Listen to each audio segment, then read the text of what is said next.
Salut, c'est Rebecca de Devenir écrivain.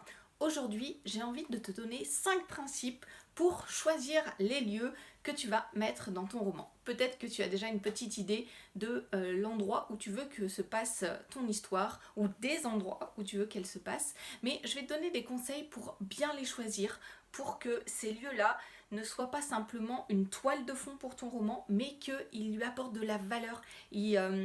Pour que ces lieux puissent sublimer ton histoire, c'est ça qu'il faut que tu arrives à faire avec ces lieux-là. Et du coup, je vais te donner des conseils pour réussir. La première chose, c'est qu'il faut que tu mettes les lieux que tu choisis au service de ton roman.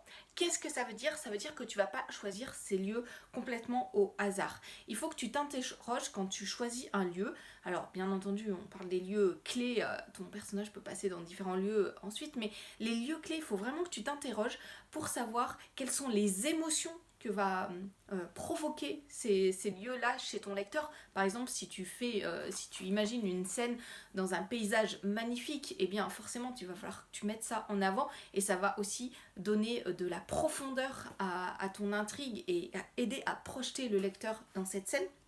Et puis, à côté des émotions, il faut aussi que tu te demandes ces lieux-là, comment est-ce qu'ils vont servir ton histoire. Si tu fais passer ton personnage dans une forêt interdite, une forêt sombre ou une forêt magique ou une forêt qui existe dans le monde réel, peu importe, et que c'est un endroit qui est difficile à traverser par exemple et qu'il doit absolument le traverser, et bien voilà, ça va rajouter des éléments dans ton intrigue, ça va rajouter des défis, ça va rajouter des obstacles. Peut-être qu'au contraire, tu vas avoir besoin pour une scène que ton héros se trouve dans un endroit qui soit sécurisant pour lui et qui permette à ton lecteur de faire une pause dans ton intrigue, un endroit où voilà, ton personnage va pouvoir révéler peut-être une information importante à quelqu'un qui est là pour l'aider. Et ça, tu vas pouvoir le faire s'il se sent en sécurité et du coup, tu vas choisir un lieu adapté.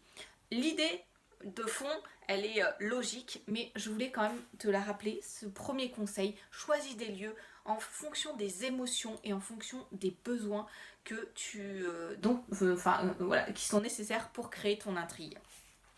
Deuxième chose, choisis des lieux qui sont faciles à travailler. Alors pourquoi je te donne ce conseil-là? C'est parce que tu as besoin de pouvoir transmettre à ton lecteur en quoi sont constitués ces lieux, enfin quel est le paysage vaste ou beaucoup plus étroit qui est devant ton héros. Tu vas devoir lui donner des informations, pas toutes les informations, mais les informations capitales par rapport à ces lieux. Et du coup, il va falloir que tu choisisses des lieux que tu connais au moins un peu, ou alors pour lesquels tu vas te renseigner, mais pour lesquels tu es sûr de ne pas faire d'incohérence, parce que si ton lecteur connaît les endroits que tu cites mieux que toi, et par exemple qu'il y a été, et qu'il se rend compte que tu ne les connais pas, ça va poser problème pour le garder immergé dans ton histoire, et ce serait dommage. Ne multiplie pas les lieux dans ton roman.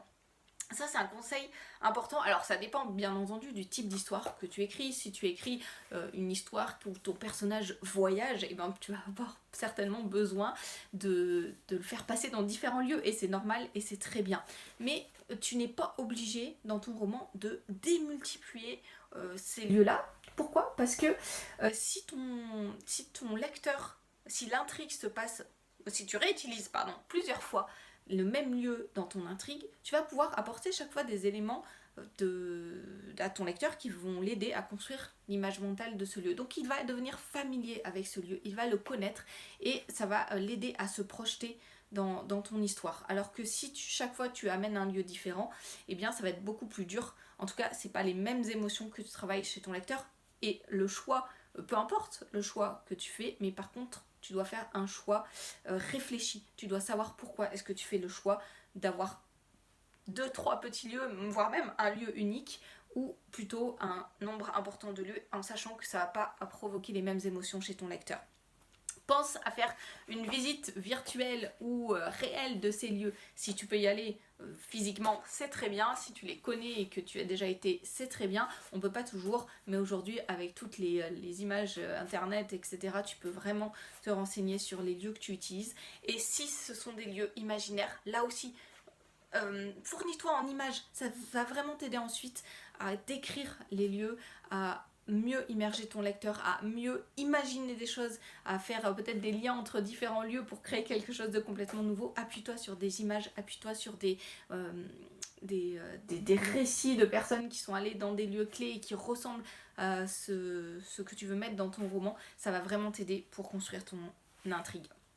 Troisième conseil, rends les lieux passionnants. Alors, qu'est-ce que ça veut dire? Ça veut dire que déjà toi, tu dois avoir envie d'aller dans ces lieux-là. Alors, ça ne veut pas dire que tout est beau, tout est sublime, tout est sympathique dans les lieux que tu vas utiliser, pas du tout. Mais tu dois prendre plaisir à écrire ce qui va se passer dans ces lieux-là. Et parfois même, quand tu écriras des scènes très très sombres dans des lieux où tu voudrais jamais mettre les pieds, eh bien utilise ces émotions-là. Alors, ça ne sera pas que là tu veux être dans ce lieu-là, mais utilise les émotions négatives que tu as en toi par rapport à ces lieux que tu es en train de décrire pour les coucher sur papier et pour sublimer ton intrigue et donner envie à ton lecteur de continuer à lire. Et puis, essaye d'être original aussi. Ça ne veut pas dire qu'il faut absolument chercher le petit détail inédit, mais utilise tes connaissances des lieux pour trouver les petits éléments qui vont donner du caractère au lieu que tu utilises, quelque chose que peut-être que les personnes pour les lieux réels qui les visitent ne remarquent pas forcément ou qui caractérisent ces lieux-là, au contraire.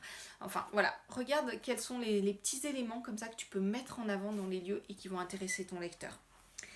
Quatrième conseil, donne un cadre au lieu que tu crées. Ça veut dire quoi, donne un cadre? Regarde au niveau spatial.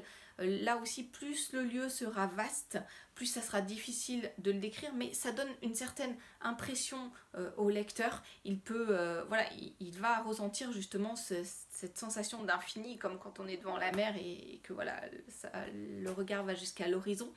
Et au contraire, si tu as un cadre spatial beaucoup plus étroit, ça va susciter d'autres émotions.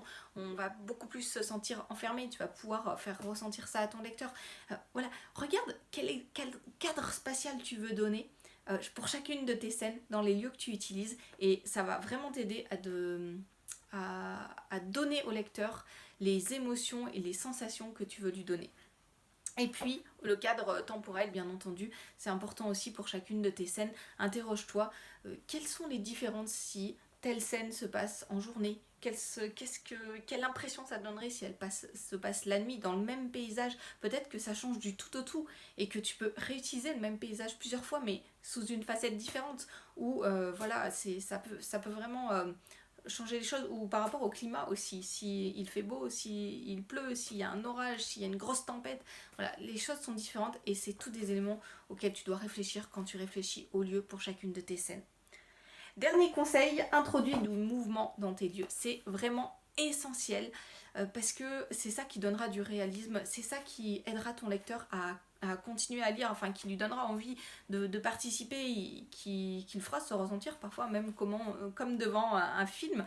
Il verra ce mouvement-là. Et ce mouvement, il est à la fois dans les différentes dimensions temporelles des lieux que tu utilises, parce que les lieux, ils ont une histoire, ils ont un avenir, ils changent au fil du temps, ils peuvent changer au fil de ton roman, et ça, tu dois le montrer aussi et l'utiliser plus ou moins suivant les besoins pour ton roman. Et puis mets du mouvement dans tes personnages se déplacent dans les lieux, ils sont pas statiques. Si un personnage est statique, ça donne moins envie de lire.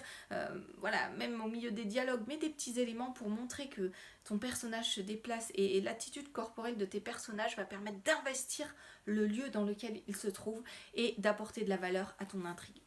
Voilà, c'était une vidéo un petit peu longue, mais j'avais vraiment envie de partager avec toi tous ces conseils. Prends maintenant quelques minutes tout de suite après cette vidéo pour choisir un des lieux de ton roman et appliquer ces conseils ou vérifier, ça peut se faire juste, tu n'as même pas besoin d'écrire les choses, mais vérifie juste que tu as pensé à ces différentes dimensions pour le lieu clé dans ton roman et à ce que ça va apporter à ton lecteur et ça va t'aider vraiment à progresser dans ta pratique d'écrivain. Voilà, je te souhaite une bonne continuation dans tes écrits.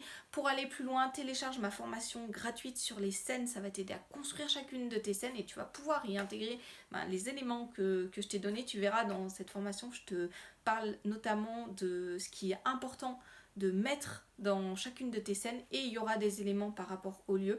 Donc vas-y, télécharge-la, elle est complètement gratuite. Et puis je te retrouve dans cette formation ou bientôt pour d'autres conseils.